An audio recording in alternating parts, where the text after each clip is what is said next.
Senhor esteja convosco. Ele está no meio de nós. Proclamação do Evangelho de Jesus Cristo segundo Lucas. Glória a vós, Senhor. Naquele tempo, Jesus dizia aos discípulos: Um homem rico tinha um administrador que foi acusado de esbanjar os seus bens. Ele o chamou e lhe disse: Que é isto que ouço a teu respeito? Presta contas da tua administração, pois já não podes mais administrar meus bens. O administrador então começou a refletir: O Senhor vai me tirar a administração. Que vou fazer? Para cavar não tenho forças, de mendigar tenho vergonha. Já sei o que fazer para que alguém me receba em sua casa quando eu for afastado da administração. Então ele chamou cada um dos que estavam devendo ao seu patrão e perguntou ao primeiro: Quanto deves ao meu patrão? Ele respondeu: 100 barris de óleo. O administrador disse: Pega a tua conta, senta-te depressa e escreve 50. Depois ele perguntou a outro: E tu, quanto deves? Ele respondeu: 100 medidas de trigo. O administrador disse: Pega a tua conta e escreve 80. E o Senhor elogiou o administrador desonesto, porque ele agiu com esperteza. Com efeito, os filhos deste mundo são mais espertos em seus negócios do que os filhos da luz. Eu vos digo: usai o dinheiro injusto para fazer amigos, pois, quando acabar, eles vos receberão nas moradas eternas. Quem é fiel nas pequenas coisas também é fiel nas grandes, e quem é injusto nas pequenas também é injusto nas grandes. Por isso, se vós não sois fiéis no uso do dinheiro injusto, quem vos confiará o verdadeiro bem? E se não sois fiéis no que é dos outros, quem vos dará aquilo que é vosso? Ninguém pode servir a dois senhores, porque ou odiará um e amará o outro, ou se apegará a um e desprezará o outro. Vós não podeis servir a Deus e ao dinheiro. Palavra da salvação. Glória a vós, Senhor. Per evangelica dicta deleantur nostra delicta.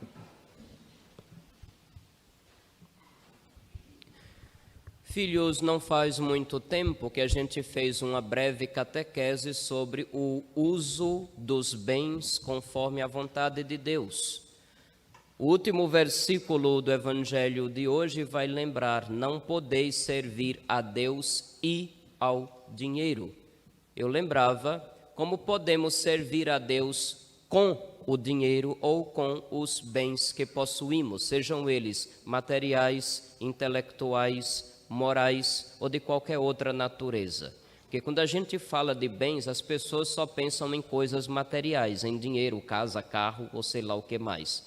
Mas os bens também podem ser as suas capacidades, os seus dons, o seu talento, o seu tempo, a sua credibilidade. Então, existem bens que o dinheiro não paga nem compra. Seus dons, seus talentos, suas aptidões, seu tempo, sua autoridade moral, por que não dizer? Porque quando uma pessoa não é levada a sério, ninguém escuta conselho que ela diz, não é assim? E às vezes a pessoa está perdida, não sabe como fazer, e uma palavra bem dita pode tirá-la da dúvida e ajudar aquela pessoa a encontrar um fim, um destino, algo bom mais adiante, porque um conselho bom chegou na hora que ela mais precisava. Somos chamados a colocar os nossos bens a serviço de Deus. Antes que alguém venha me dizer, o padre vai falar igual aquele povo da teologia da prosperidade, dê dinheiro para o padre, dê dinheiro para a igreja. Deixa você ver, não é isso que a gente está falando, não. Lembram dos 3 critérios ou já esqueceram? Não é a primeira vez que eu falo sobre isso em Laranjeiras, mas parece que certas coisas a gente precisa repetir trocentas vezes enquanto não entrar e não transformar a mentalidade do meu povo que se diz católico. Como podemos servir a Deus com o dinheiro ou com os bens? Primeiro, família. Aqueles que dependem de você. Enquanto você tem os filhos menores, os seus filhos. Quando os filhos crescem, os filhos com respeito aos pais também. E tudo aquilo que é previsto no 4º mandamento.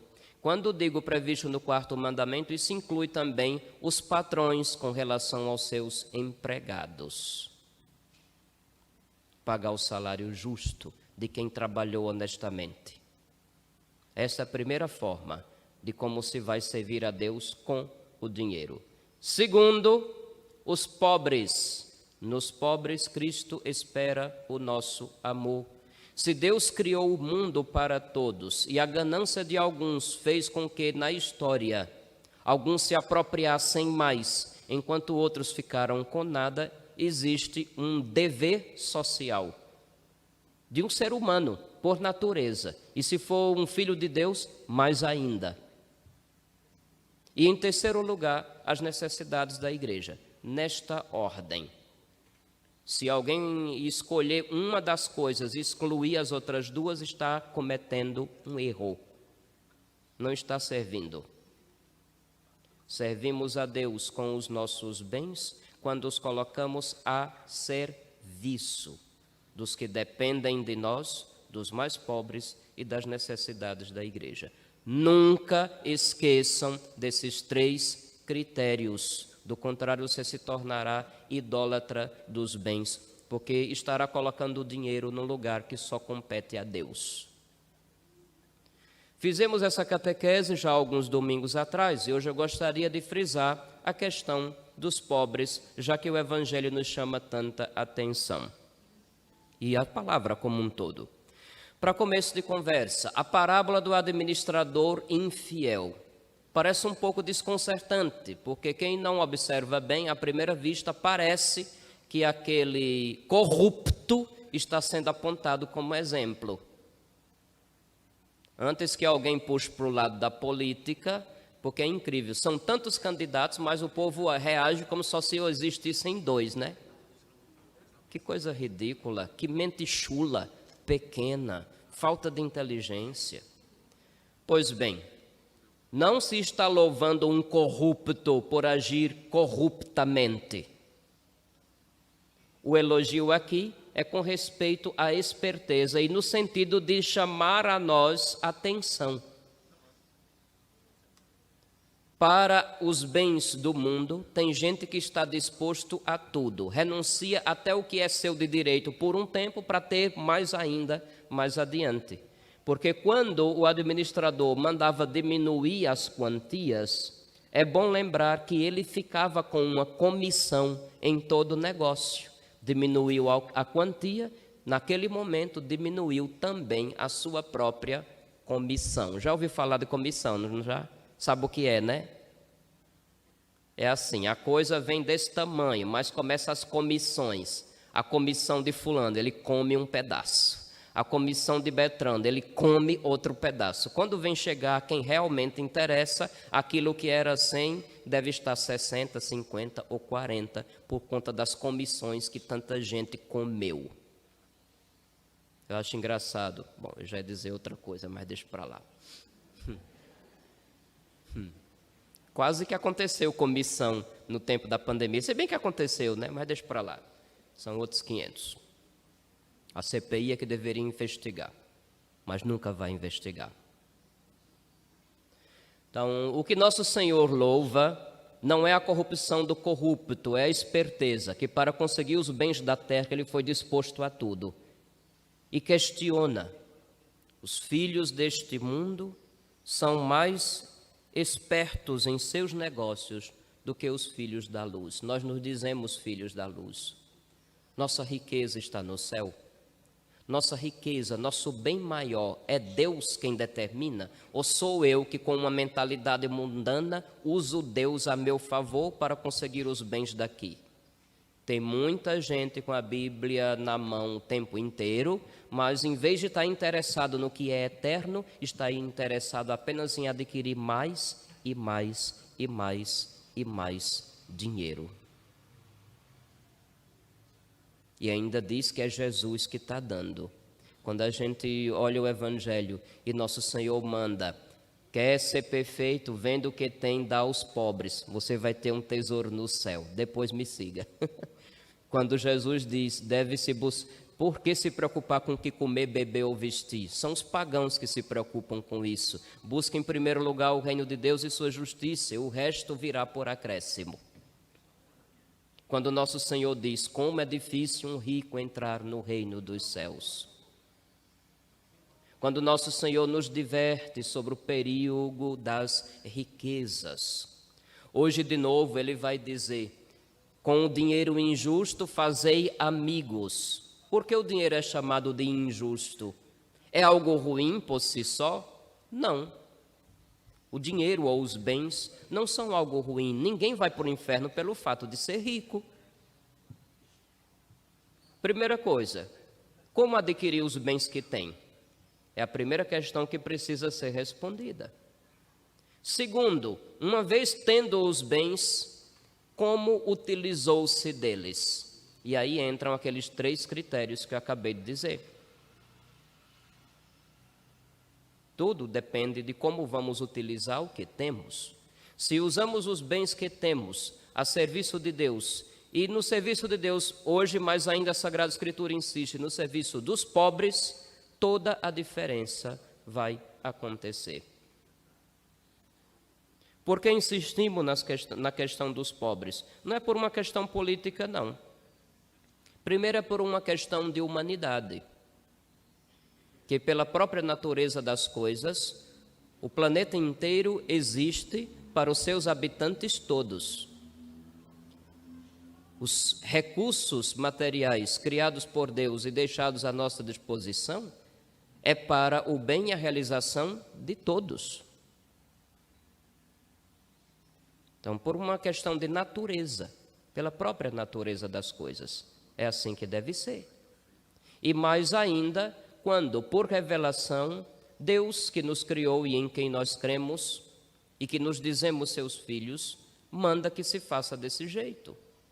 Já no Antigo Testamento haviam leis para proteger os mais pobres das explorações. Tanto é que a opressão dos pobres é um pecado grave que clama aos céus. Isso você vai ver no capítulo 22 do livro do Êxodo e também no capítulo 15 do livro do Deuteronômio.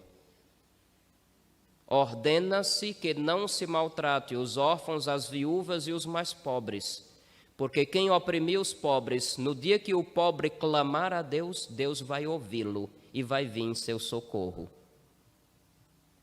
Isso é bíblico. A opressão dos pobres é um pecado que clama diante de Deus. Nunca devemos esquecer disso. Quando é que os pobres são oprimidos? Quando eles são explorados no trabalho e em vez de ganhar algo justo, ganham mixaria, são subvalorizados. Quando são moralmente desprezados pelo fato de não ter determinado tipo de roupa ou de comportamento ou determinados perfumes. Quando é que o pobre é oprimido? Quando a gente faz com que certos sistemas injustos prevaleçam na sociedade como um todo. Quando é que o pobre é oprimido? Quando ele é enganado com esmolas e todo mundo faz acreditar que com isso ele está sendo valorizado, está sendo promovido. Quando é que o pobre é oprimido? Quando é comprada a sua consciência e o seu voto com favores. Não é à toa que nosso país, em tantas realidades, se encontra como está. Ou vocês querem tapar o sol com a peneira de novo em Laranjeiras? Porque eu vi gente comprando voto de gente nas eleições que eu testemunhei desde que estou aqui. Já vi 2. E em ambas as eleições eu vi isso acontecer. E nessas horas, meus filhos, não existe ninguém inocente, não. Tem culpado de tudo quanto é lado. E vocês sabem disso. Não adianta fingir, fazer cara de que não sabe. Vocês sabem. Se brincar, chegar na casa de vocês ou na casa dos vizinhos. Isso acontece. Isso só contribui para com a opressão dos mais pobres. A leitura do profeta Amós, primeira leitura de hoje, faz uma advertência sobre aqueles que tramam como explorar os mais pobres. Ouvi isto, vós que maltratais os humildes e causais a prostração dos pobres da terra. Vocês que andam dizendo, quando é que vai passar o feriado, a festa religiosa, para a gente voltar de novo a ganhar em cima do monte de besta que vem aqui. Por causa da soberba de Jacó, jurou o Senhor, nunca mais esquecerei o que eles fizeram. É muita coisa que não é fake news, que tem acontecido no nosso país nos últimos anos. Mas se a gente lembra um fato, já dizem logo, ele está do lado X da política, contra o lado Y. Não é assim que as coisas devem ser entendidas. No meu primeiro dia aqui em Laranjeiras, quando dirigi a palavra a vocês, já como pároco recém-empossado, eu disse que minha missão em Laranjeiras não era política. Porém, se em algum momento a política tocasse o altar, eu defenderia o altar.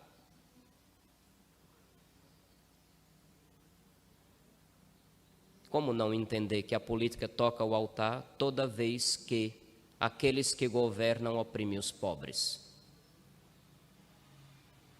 Deus ama os pobres com predileção.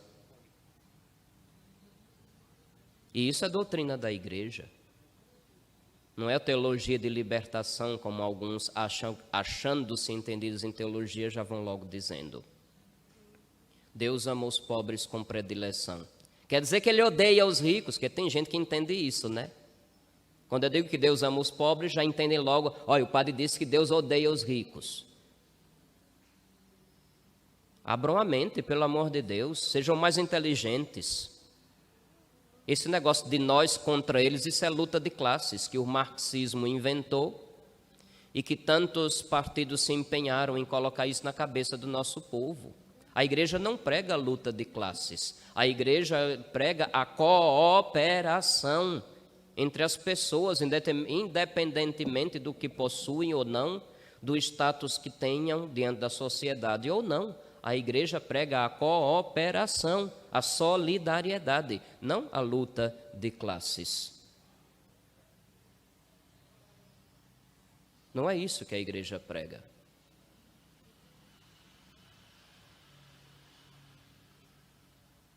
Deus ama os pobres com predileção. E é muito simples explicar isso.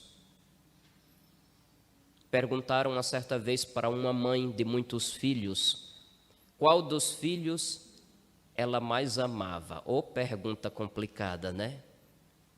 Porque sempre entre os irmãos vai haver o ciúme, quando vê pai ou mãe ajudando um dos, ou cuidando de um ou de outro.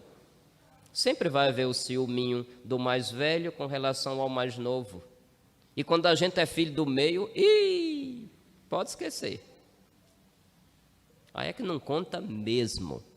Eu sou mais ou menos do meio, porque eu sou o 7º entre 9 irmãos. Porém, com o passar do tempo, a gente vai entendendo. Perguntaram à mãe de muitos filhos qual era o filho que ela mais amava. A resposta foi surpreendente.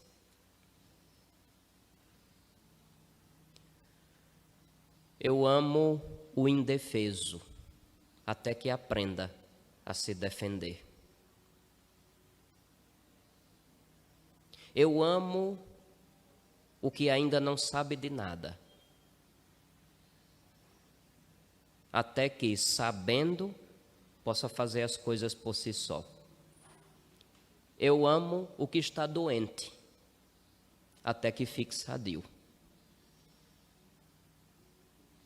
Eu amo aquele pequenininho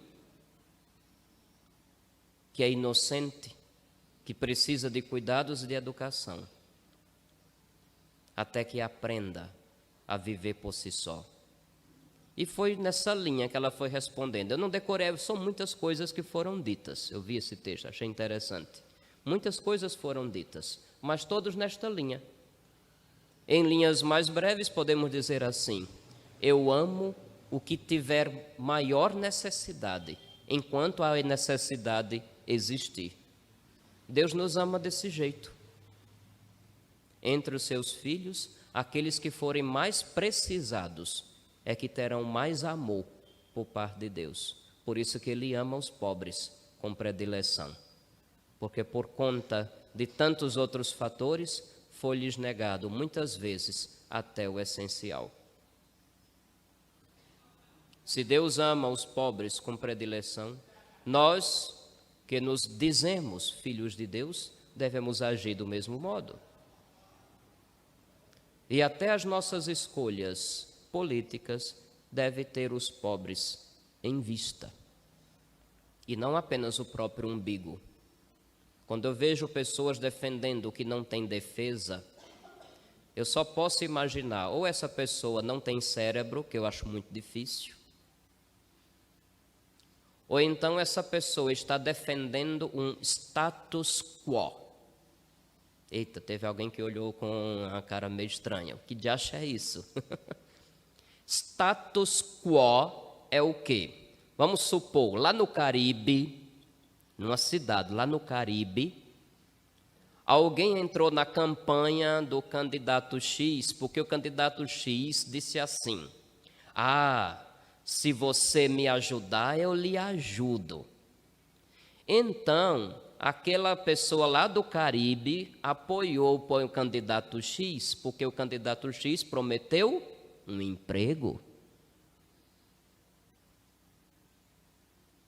Aquele candidato X diz: você é só professora, mas se você me apoiar, eu vou elevá-la a diretora de tal e tal escola. Isso foi lá no Caribe.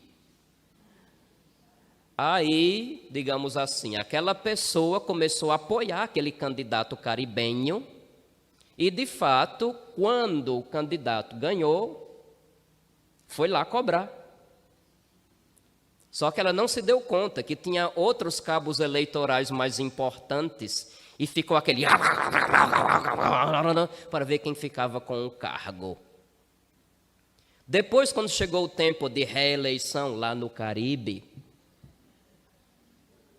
aquela mesma pessoa dizia: não, eu devo favor a fulano de tal, então eu vou ser cabo eleitoral. Não deu certo, devo passar de professora a diretora, mas dessa vez vai. Aí ela se torna de novo cabo eleitoral lá no Caribe daquele candidato. Nem presta atenção se o candidato governou bem ou não, se é corrupto ou se não é, se é um ricaço, sei lá, que ganhou muito dinheiro com cana, porque lá no Caribe também tem canavial. Nem interessa se acontece esse tipo de coisa, não interessa se está cheio de pobre passando necessidade, não interessa se a cidade está toda estourada, não me interessa se não tem emprego ou nem empresa querendo investir no lugar, não me interessa se as empresas não investem nada no lugar, nenhuma creche mantida por uma empresa, nenhuma escola mantida por uma empresa, nenhum, curso profissionalizante mantido por uma empresa. Naquela cidade no Caribe não tem nada disso. Lá tem usina que explora, lá tem pobre que só trabalha 6 meses por ano, feito um jumento ganhando salário de miséria. Lá no Caribe.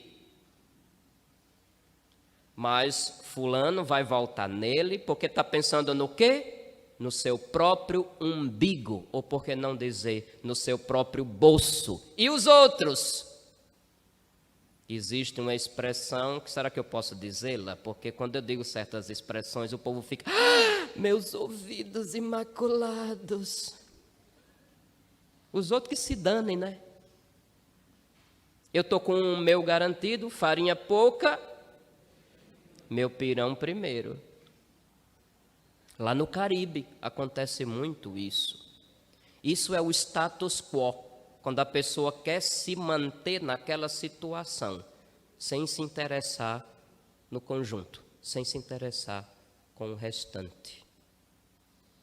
E às vezes essa mesma pessoa vai para a igreja, porque lá no Caribe tem muito católico, vai à missa, se acha devotíssimo de Nossa Senhora e ainda reza pedindo para que o dito cujo ganhe a eleição, lá no Caribe.